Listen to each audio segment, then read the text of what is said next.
Next question में आते हैं। क्वेश्चन नंबर है ये 3.147।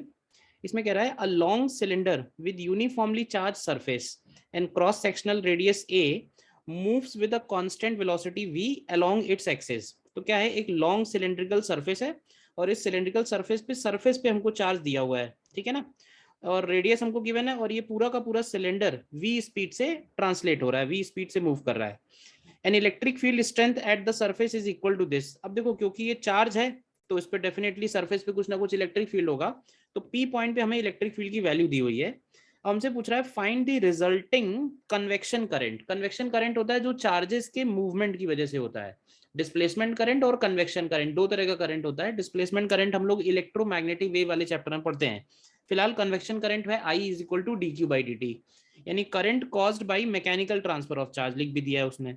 तो देखो, अगर हमें पी पॉइंट पे इलेक्ट्रिक फील्ड निकालना है तो देखो, वैसे तो ये सिग्मा है, मतलब सरफेस पे डिस्ट्रीब्यूशन है ना, लेकिन अगर हम बाहर वाले पॉइंट्स पे कभी इलेक्ट्रिक फील्ड निकाल रहे हैं तो हम ये सारा का सारा चार्ज, हमको मालूम है कि हम ये सारा का सारा चार्ज लैम्डा के फॉर्म में उसके एक्सिस पे कंसीडर कर सकते हैं।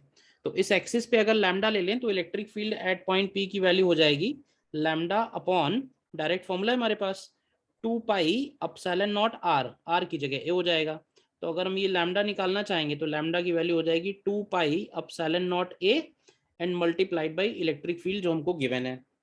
ठीक, अब देखो लैम्डा हमको मालूम है और ये v स्पीड से मूव कर रहा है, तो हम अगर इसमें कंसीडर ये करते हैं कि लेट से dx डिस्टेंस मूव करने में इसको dt टाइम लग रहा है, तो इस dx डिस्टेंस के अंदर टोटल चार्ज कितना आएगा।